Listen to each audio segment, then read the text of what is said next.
Hey everybody, welcome to the Athletic Potential Podcast. My name is Mike Matthews. I am your host. I'm the owner of Athletic Potential, physical therapist and strength coach. And in today's episode, episode 5, we are going to cover UCL sprains. We're going to cover forearm training, forearm muscle training in softball players. We're going to cover hamstring injuries, as well as when to have youth start strength training. All right, let's get started. So as a basic overview of every episode, we start with a case that I've been working with. Typically, it's the last case I worked with before I recorded this episode. And then we'll go into question and answers. And once we're done with question and answers, then we'll have just a short takeaway, and that'll be it for the episode. So today, we're going to start with the case. The case is a 17-year-old high school baseball player. He's in the middle of his season currently, and he started to have elbow pain that restricted his ability to pitch. He normally plays middle infield, sometimes outfield, and also does pitch. And so he started having elbow pain. He went and saw a doctor. Doctor ordered an MR arthrogram, which came back negative for a tear. Looked like he had some inflammation, irritation, or signs of those things along the medial elbow, and was referred to me to see what we could do in season. And so when he presented to me, this was a few weeks ago now, he came in with medial elbow pain, but he also had pain on the outside of his elbow as well, and had a little bit of weakness that was present when he had to try and grip. And we tested everything, and he definitely had some pain and tenderness with testing of the UCL, the Tommy John ligament. He also had a little tenderness to his ulnar nerve that in the same region. And he also had, when we poked and prodded around the outside of his elbow on the opposite side where his pain was, he was having a little joint line pain there. So he's in the middle of the season. I initially told him he needed to restrict throwing, which he had already done. And he was able to throw, or was able at that point to throw around 90 feet to 110 feet without a whole lot of pain. But anytime he tried to really increase his velocity on the mound, that's when his pain started to come back. He was able to throw about 10 to 12 pitches before the pain maybe started affecting his performance. And so I told him we need to look at doing a short interval of time off with intensified treatment, which we did start. So he didn't throw for 5 days. And we did perform treatment during that time period. His treatment looked a lot like he would come in, we would measure his elbow and make sure range of motion was good. And then we would do some hands-on soft tissue work to the muscles around it, the flexor pronator mass and the mass of muscles that protects the elbow. And then we would do some electrical stimulation to help decrease sensitivity in the area, as well as some low intensity pulsed ultrasound over the UCL. I would do light elbow joint mobilizations, mainly just to help decrease the pain on the lateral side of the elbow. And then we would usually finish with strengthening with a BFR or blood flow restriction training cuff on him at around 50 to 55% limb occlusion pressure, and perform 5 sets of exercise. Specifically in his case, we were doing ulnar deviation, and I believe our rep count on that one was 30, and then 4 sets of 15, so 5 total sets. And then we would finish the treatment with dry needling to the inside of the elbow, near and around the ulnar nerve and near the UCL. And we did that for 2 visits during the 5-day no throwing. We had him start throwing on the 6th day, which was a weekend when he wasn't playing. We wanted to make sure that elbow felt decent when he started throwing. He was able to throw 110 feet, no pain at all. He then came back in the next week. We put him on a restricted throwing program with the hope that we could get him pitching again in about 9 to 10 days.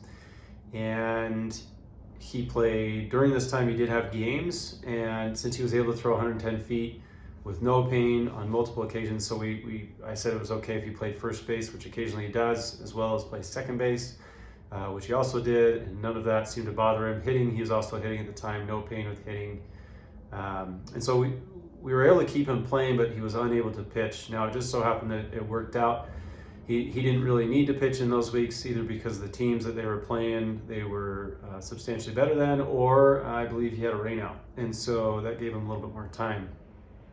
Now, we've been on the same protocol, working the exact same treatment that we just talked about, with one major difference is that as the time has gone on, I have done more things to try and stimulate as much blood flow to the area as possible, as well as give him a home program using non-fatiguing muscle contraction, electrical stimulation to facilitate even more blood flow when he's not in clinic. This is all hopes that we can get as much blood flow to the UCL and to the joint as possible to help decrease or to help increase healing rates and prepare him to be able to pitch. And his first outing for pitching has not happened yet. We've had another rain out, and so hopefully he's able to pitch in games this week, hopefully tomorrow, at which point he'll be able to at least come in a relief role. I gave him some recommendations on how many pitches I feel like would be appropriate for him to try and come back into. And if he doesn't throw in a game, we wanted him to throw in a bullpen to make sure his elbow is actually still feeling okay, and that he could take the stress and to try to keep everything in shape and in sync so he can go out and perform and do well. So hopefully it gives you a nice little overview of kind of how we treat in-season Tommy John ligament sprains, as well as pain generally in the elbow. His dad asked a good question. He says, if we think the issue is the Tommy John ligament or the UCL on the inside of his elbow, why is he having outside elbow pain? And for those that are watching on video, I should have this video up on YouTube, you can watch it, but for those who can see on the video, his main pain was on the inside of his elbow here, but then he also had pain towards the outside of the elbow here.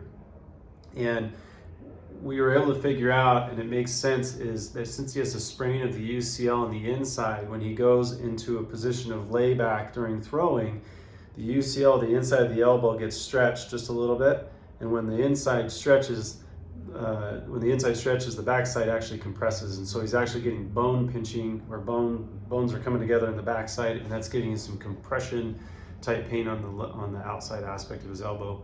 That was alleviated fairly quickly, mainly with joint mobilizations. We didn't really do much else to the outside there other than just to try to offload it. Now, once he really tries to go out and let it eat, we'll see how he fares and how it feels. But the hope for him is that we've got basically about a month left in the season, including the state playoff. The hope is he's able to go out, compete, and have a good time, and hopefully win a state championship. And it looks like after this year, he'll either be done for an extended period of time, or he may end up trying to play some college ball. But at this point, he basically told me his goal is to play right now, and he's just still deciding on his future. And so we're opting to try to keep him on the field at this point, rather than shutting him down, in hopes that he can enjoy his final year as a senior, and knowing that he's going to probably have a substantial amount of time off after this senior year. So, all right, well, let's move on. So let's go ahead and jump into question and answers at this point. Remember, if you do have questions for the podcast, please email mike@athletic-potential.com. We will answer any and all emails that we get. And today we have four. One of the questions is a two-part question, so we'll jump right in. So first question comes from Brett, and he says, I have heard you talk about forearm muscle training in baseball players. Would your training program differ for softball players? And the answer is yes and no, or it depends. In regards to grip training in regards to forearm training in general, the framework, whether it's softball, baseball, or any overhead thrower, really is the same. The framework is the same, and that is, I definitely like targeting muscles specifically, and I also like working forearm muscle strength generally through grip training and carries. And so all of the athletes that come in, specifically the overhead throwers, definitely work on carrying weights for distance in different positions, as well as specific muscles. Now, I think that is where it differs in regards to baseball and softball.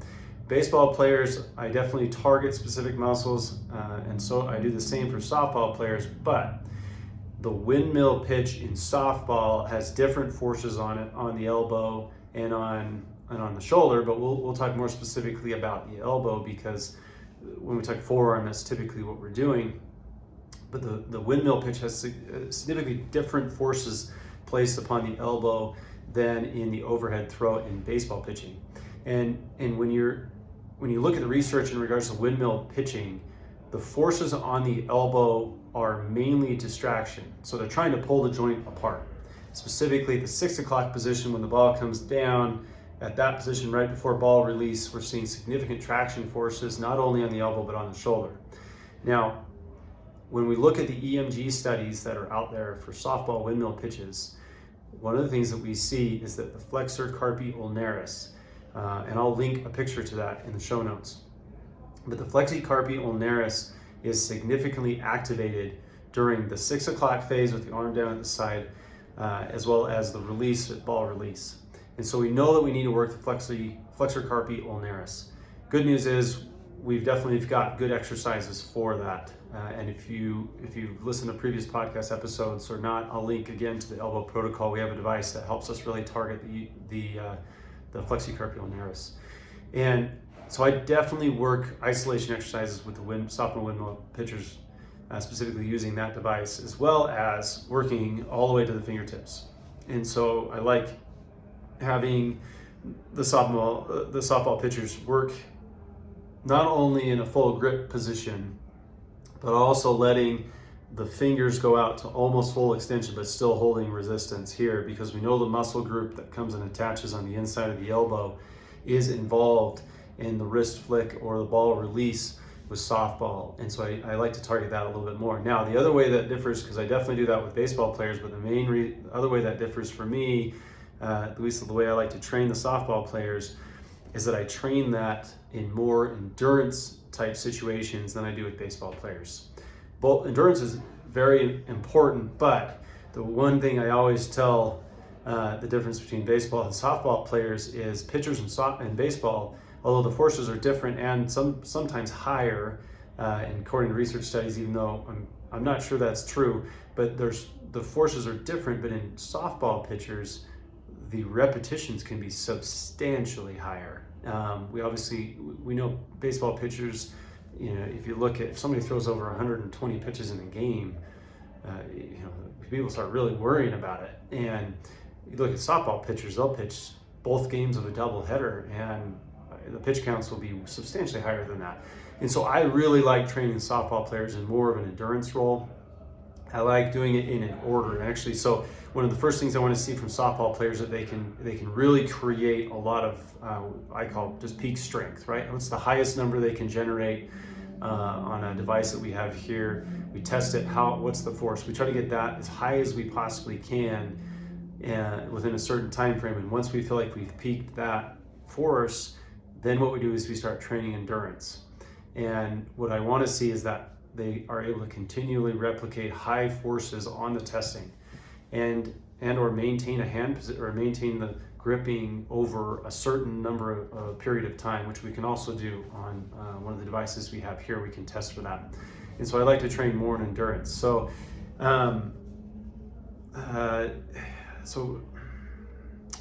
Brad, I guess the way to answer your question is yes, I do. And to give you more specifics, I definitely have all of my softball players do carries, minimum 30 yards, varying weights, varying positions, varying grip sizes. We obviously know that softballs are bigger in total area than baseballs, and so the grip needs to be trained that way as well. And so I definitely take that into consideration. We do different grip hand positions during the walks and the carries. And I definitely target specific muscles in the forearm. Probably not so much different exercises between baseball and softball players, but probably more of like different methodologies of power and strength and endurance. And so I hope that answers your question. I can tell you right now that I don't think I have a general elbow protocol for softball players. I highly individualize that per player, because some girls will come in with significantly weak forearms, and we just got to do a lot of work of just getting enough force for them to do the work of the pitch. And some come in fairly strong and their endurance isn't very good, and some are in the mix of that. So I hope that answers your question. If you do have further questions or want more follow-up, or maybe even we can work out a protocol for if you have anybody in mind, please email me, mike@athletic-potential.com. All right, let's jump to question 2. This question is from Tyler. It seems that there are a lot of players sustaining hamstring injuries right now. We're in the spring, and so I'm assuming you mean baseball players, and since I talk a lot about baseball, we'll kind of stay with that. How do you train athletes to avoid hamstring injuries, and how do you treat those that get injured? So the second question of how do you treat those that get injured, that right there is probably a 2-day course. And so I will try to give you the shortest answer I possibly can, Tyler, of the general basics and the things that maybe you can take away if someone does get injured, and the things that you would want to look at from either a player's standpoint or a coach's standpoint, a parent's standpoint, so that if you do have someone who's being treated, then maybe you can, this will kind of help direct their treatment, or maybe direct some questions to make sure that treatment's going well. So, but the first question, let's talk about that, is how do you train your athletes to avoid hamstring injuries? Also a very large topic. And I think the main thing I want to address with this is we definitely work hamstring muscles, right? They are muscles that are consistently worked and always being used if you're standing. And I think the key takeaway for me is, you've got to work them, so you can't avoid them. And length, we talk about flexibility all the time.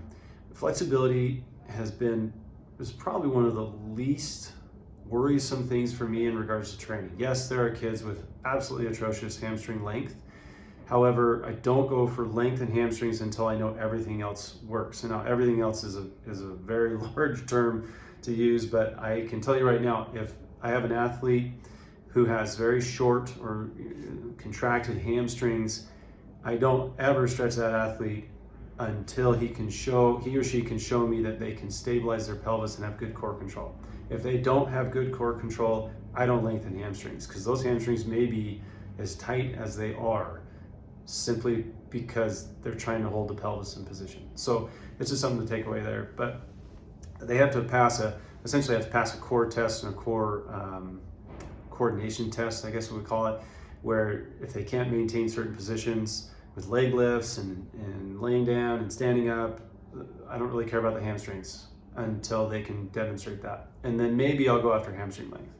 But I think that'll come into, we'll talk about hamstring length here in a minute as a part of this philosophy. So here's my basic philosophy on hamstring training. And it's really not different than what's already being done out there. Hamstring injuries are really, really common. I mean, look across all sports, and I shouldn't say that. Look across a lot of the main sports that have been studied, and you're going to see hamstring injuries really towards the top of the list. There's 2 epidemiology studies in baseball that looked, and everyone says, what's the most common injury in baseball? And everyone just kind of was like, well, elbow, it's the UCL, you're tearing your Tommy John. And it's not even close. It's hamstrings. Hamstrings are number 1. And it's football, same thing. Soccer, same thing. They're really common. And so you can just tell that they're just usually stressed really substantially hard in the sport, and it's not only were they trained properly in the off season, but were they properly maintained during season, and did they ever fully recover in the off season before they started training in the off season? And those things are tough to really manage and navigate, but there's some basics that I feel like are important for hamstring training, at least the way I train our athletes to really try to avoid hamstring injuries. And so here's the thing,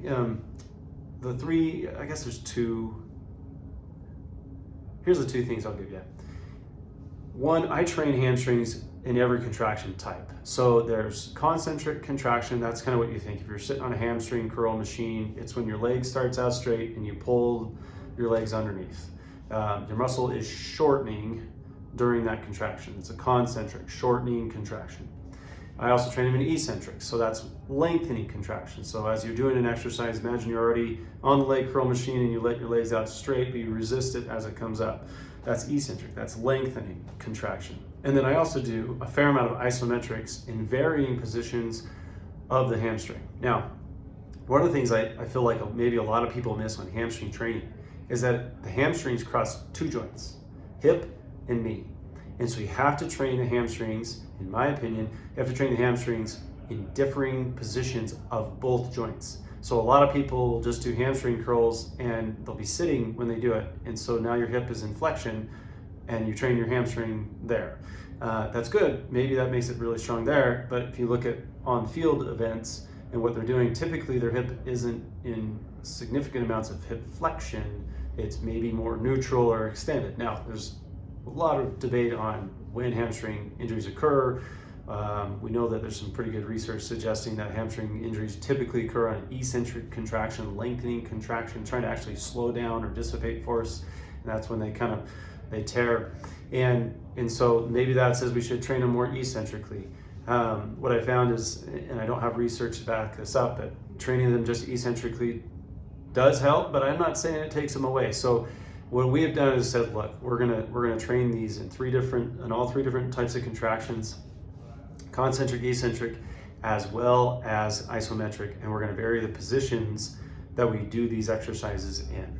And I think if you can do that and maybe even look at the sport and say, okay, most of my athletes are gonna be in this position, so we really need to maybe spend 70% of our time with the hip in this percent of hip flexion or extension and the knee in this position, and spend a lot of time getting it strong and have a good endurance and ability to dissipate force and lengthen. Maybe that's probably where we spend most of our time, so 70% of the time there. I can tell you in our work, I don't think it's even 70%. I'm willing to bet we split this almost equally in all positions, just trying to make sure we're covering all of our bases. And so, but you want to train in all these different positions, and you want to do each type of muscle contraction in those positions. And then I also think it's important you train at speeds. So we got to train not even at just slow speeds, but high speeds and intermediate speeds somewhere in there. We typically will train heavy and hard, not fast, heavy and hard for strength building. Then we'll go to a power endurance type phase where we really want them to move fast and then to move fast and then move often. And then we go for endurance because we feel like the strength sticks pretty good. Power kind of comes and goes, but endurance we need to train at some point. We train endurance and then we couple it all together into very more sport specific moves. And we test regularly so that we know that we're not decreasing peak force, we're not decreasing endurance, but we're seeing consistent improvement or maintenance of where they were as they start heading towards their season. So in regards to training hamstrings, that's a small tidbit of really kind of the general framework of how we train our athletes here in regards to hamstring health. I guess it's probably a better way to put it. So, all right. So, and the second part of this question, again, this could be a week-long course or a weekend-long course on how, when somebody's injured, what do we do, right? And so, here's what I tell everybody: if your athlete or you or somebody you know experiences a hamstring injury, it is, in my opinion, very important that that person is seen fairly quickly by someone who can help start the healing process as soon as possible. If it's a substantial injury, can't walk on it, significant weakness, those kind of things, then that person probably needs to be a sports medicine physician. However, if it's more of a, you round third base, you feel a jolt of pain up into your thigh, you limp all the way home, and the thing is pretty ultra sore for the rest of the day. You stop playing on it, it hurts that bad. I believe the next day you're looking at, get into your athletic trainer if you're to school, or you can get into a physical therapist. I tell everybody that I work with, look, if you have a hamstring injury, my preference is I get a text that night or that day when it happens, you're in the clinic the next morning with me, and we are figuring out where the damage was done, how bad it was, and we're putting you immediately on a protocol to facilitate as much healing as we possibly can.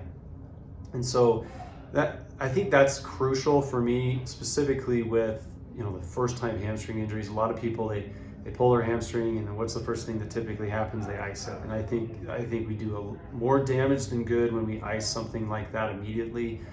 Yes, it helps with pain. No, I don't think it really helps with swelling. There's not a lot of evidence suggesting that that's actually going to be the case.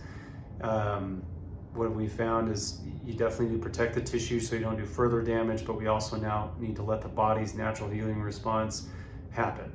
And sometimes a lot of people are up in the air about how to do that. Well, that's why you go see a clinician immediately after it happens, so that we can put you on a protocol that's going to do two things. One, maximize the healing that can happen in a short amount of time, and two, minimize the damage that's being done or has been done from the injury itself. And I think if we do that, we will see substantially faster improvements in return to sport. Now, that being said, one of the bigger things that I've always run into with hamstring injuries is it is, in my opinion, very difficult to predict patient by patient when hamstring injuries or when they're going to be able to get back to sport,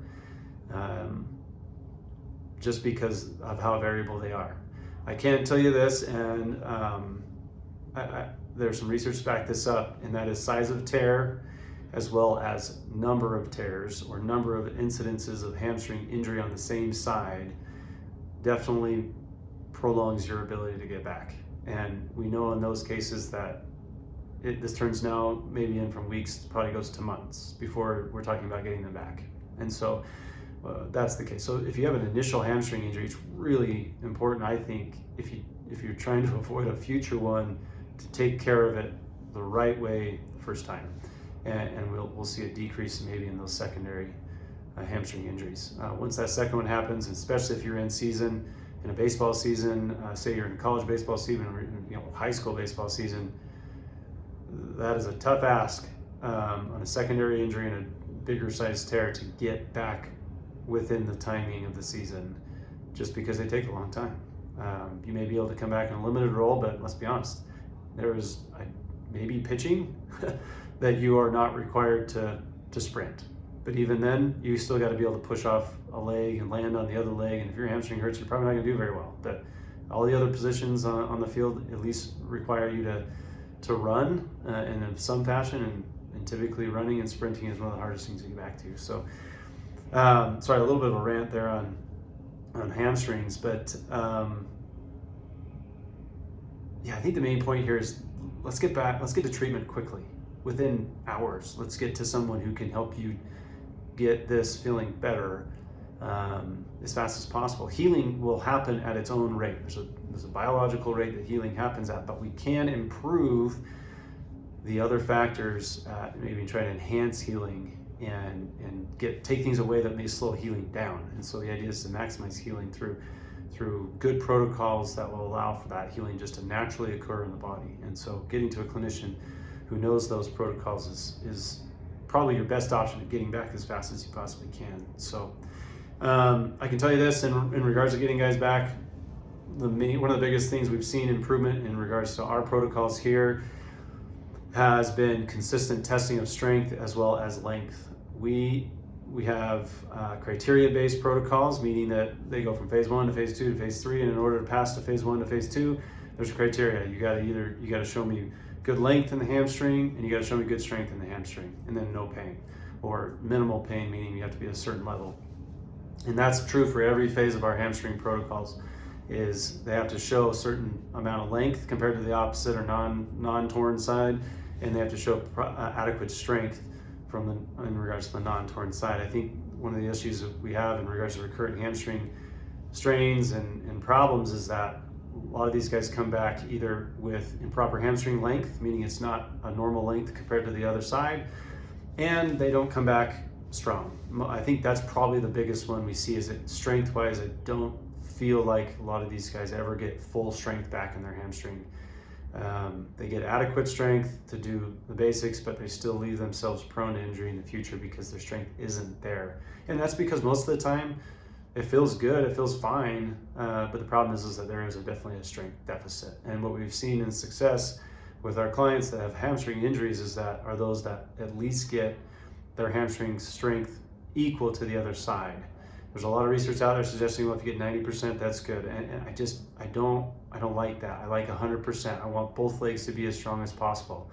The caveat to that is it takes time.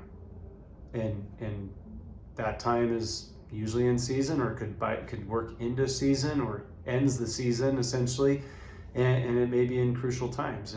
And there's definitely circumstances where we'll take a specific player who needs to maybe go out and showcase a little bit, and we'll try to get him as good as possible so that he can go showcase and maybe make it onto a college squad somewhere or something like that. But typically I think those athletes are asking for it, and normally we only do it on a very short-term basis, and then they're back in with us until they can demonstrate all of those good qualities of good strength, good length, and then be able to pass off a jogging and run and sprint protocol that's more specific to their sport. I think is really important as well. So that was a really lengthy answer, and probably just the shallow answers in regards to the depth that's needed for this kind of topic. But maybe just to kind of bring it all back together, if you have somebody who sustains a hamstring injury, or you do, go see somebody within hours. Preferably get to someone, physical therapist, or athletic trainer, or some rehab specialist that knows good healing protocols. Get into them as soon as you can, preferably the next day at the latest. The second part of this is make sure you have equal length of hamstrings on both sides. There's specific ways to test for that, but equal length on both sides. Find a way, or find someone who has the ability to test your hamstring strength, and make sure that those are equal before you consider really getting back into heavy and hard sprinting and sport performance. And then make sure you do go through a progressive jogging / running / sprinting protocol that is a little bit more individualized towards your sport. And I think if you do those things, then that gives you the best chance of going back to your sport without another recurrent injury in the future. So good question, tough to answer in a short time period, but good question. So, all right, let's move on to our next question. Looks like our last question. This one's from Amy. I have a son and a daughter, 9 and 11 respectively. When would you suggest that they start weight training? This is a good question. This is a question I get asked all the time. In the facility where I work out, there's a lot of youth teams all the way down to 8 years old, all the way up to high school. I think the best way to answer this, Amy, is to tell you what I do with my own kids. So I have a 7-year-old and a 10-year-old daughter, both daughters. And I've been heavily influenced in regards to this by the work of a guy named Dan John. He's definitely been a mentor to me, and I really agree with these concepts. And so if you ever read his work, you'll see a lot of similarities here. But I can tell you that with my 7 and 10-year-old, this is the process I follow. And the key here is, in regards to weight training, well, let me just give you the order. So the first thing I want to do with my kids, and I did with my kids, is I wanted to teach them body awareness and essentially, as Dan puts it, how to fall. And so the best place to teach somebody to do that is in tumbling or gymnastics class, because they teach them safety falls, they teach them all sorts of stuff. So if they do fall, then they know how to fall without getting injured. And I think that's really important. It also teaches them body awareness of essentially rolling and tumbling and up and down and flips and all those things. And I think those are a really good thing in regards to trying to train kids just to be generally athletic, just give them a good sense of body awareness. And so, they all start with tumbling, essentially to learn how to fall and to give them body awareness.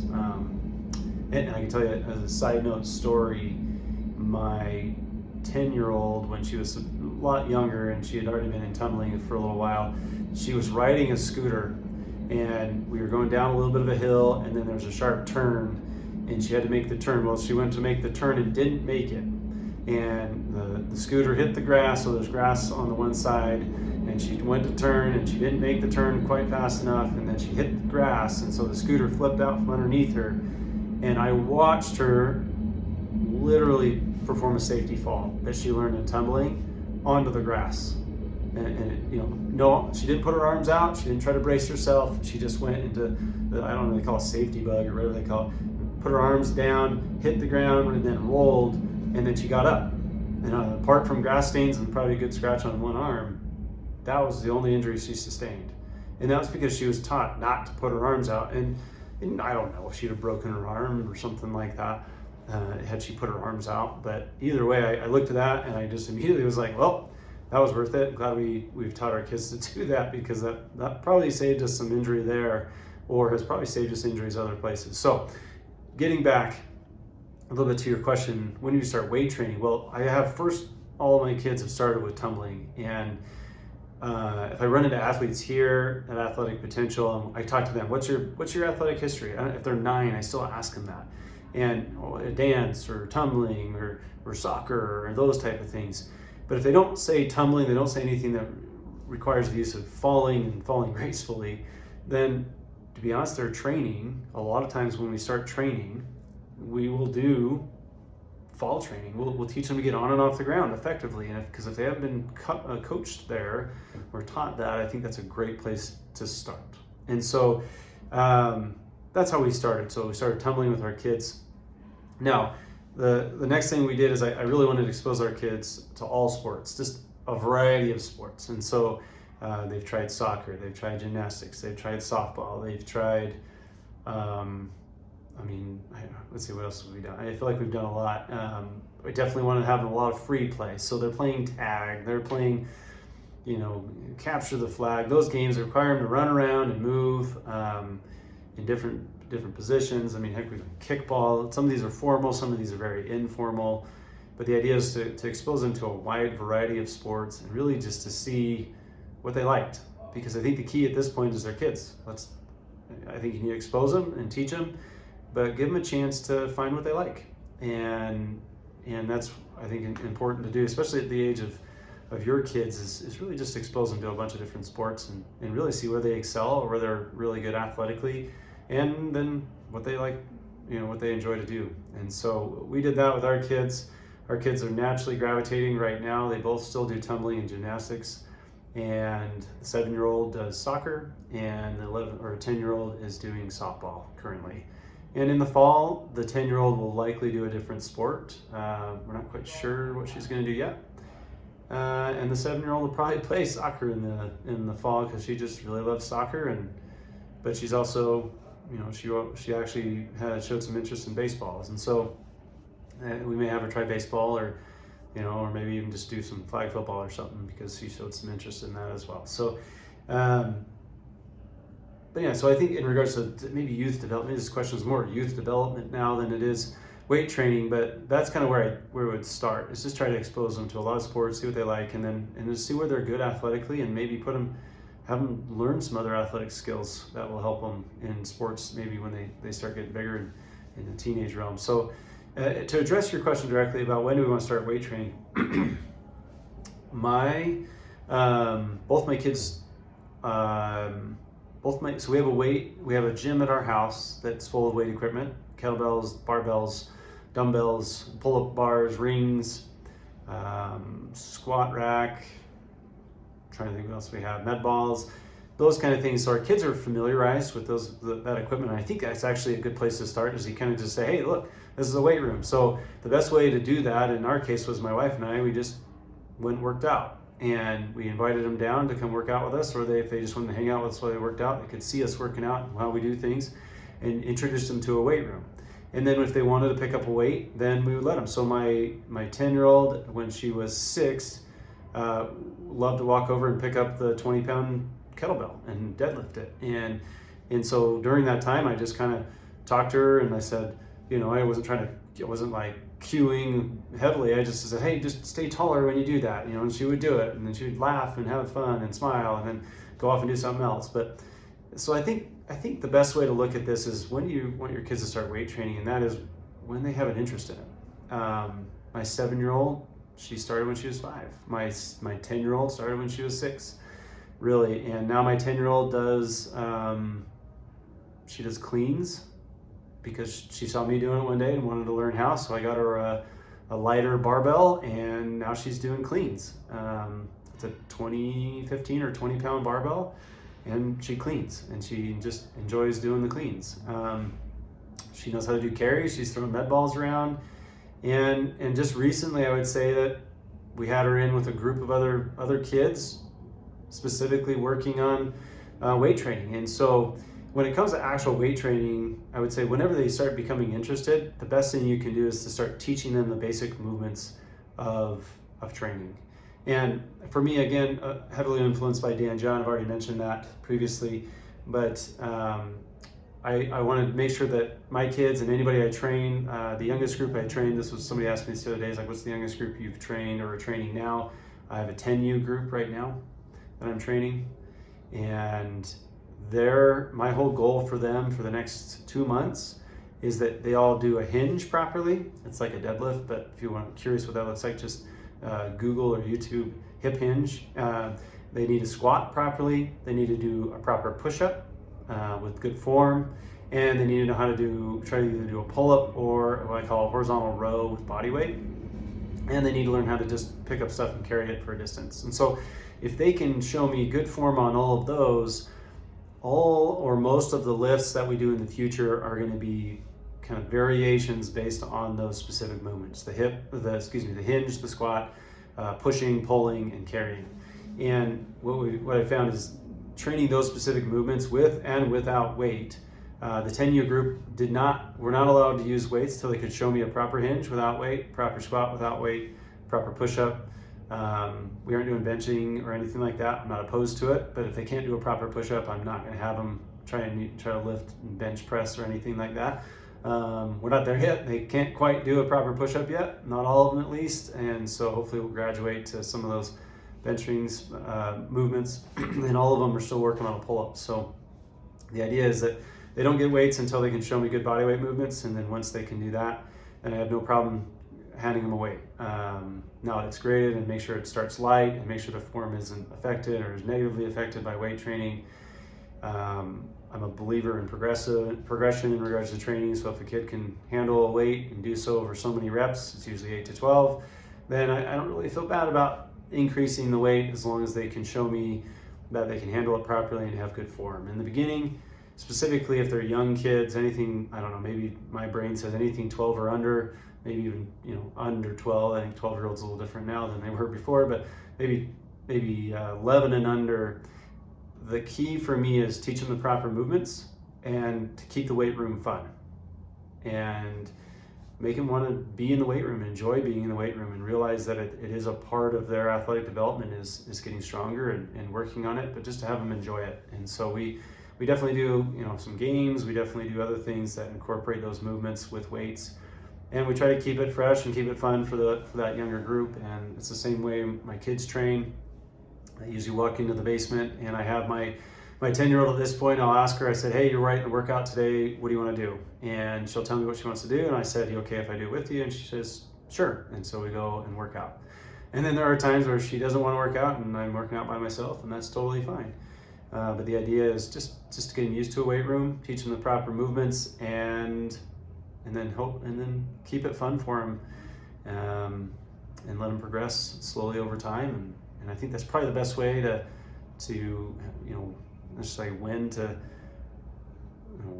I guess you asked me when, Amy, and that is when they show an interest, I'd probably start looking at doing it. Now, if they show interest at 6, then great.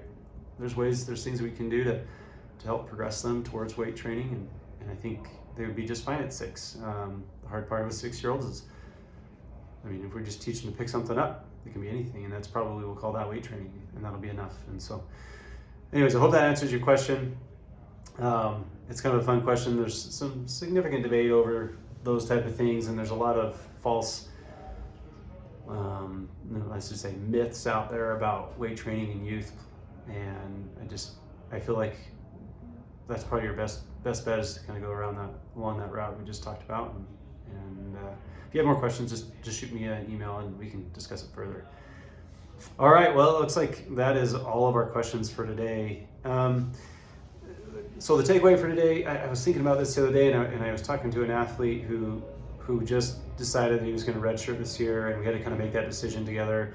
And I talked to him about it, and I started thinking, as a physical therapist and a rehab specialist, somebody who's trying to get people back to playing, I always have this optimistic view of like, dude, we'll get you back. We're going to do all these things. You're going to feel a lot better. And what I've realized is that the body heals at certain rates, and I call it tissue healing science. Things take time to heal. And I think knowing that as an athlete, knowing that as a rehab specialist or sports medicine clinician is really important, because it gives us proper expectations in regards to returning to our sports. And so if you're injured or have been injured in the past and you're thinking, well, I can get back, or I need to go run a half marathon and I've injured my hamstring, then we kind of need to know. I think it's really important to know the time frame of what natural healing time frames look like at getting people back to sport. And I know it's a fairly loaded question, but I have found as a clinician that when I've tried to rush time frames because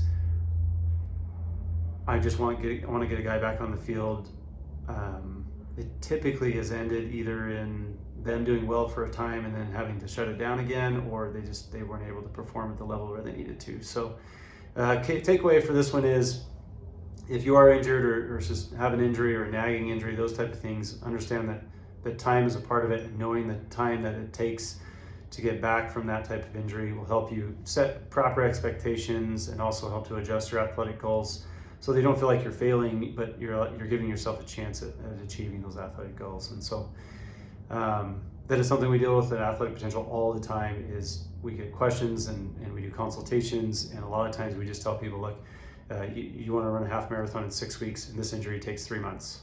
That's what the research says based on what you're telling me and based on the testing that we've done. It may take 3 months. I don't think your half marathon's in your best interest. However, sometimes we'll have people that say, look, I'm doing it either way, and then we'll say, okay, great. We can help you get as close to as 100% as you possibly can, and then we're going to teach you strategies to get through the half marathon, and then we'll put you back together when we're done. And sometimes that works, and sometimes people just need to wait. So, all right, well, that's it for episode 5. Thanks to everybody for listening. I appreciate you taking the time to tune in, and please help us out by rating and reviewing. That'll help us to reach more listeners. And if you have questions, again, mike@athletic-potential.com. We'll answer any and all questions at that point, and we'll talk to you next time. Thanks.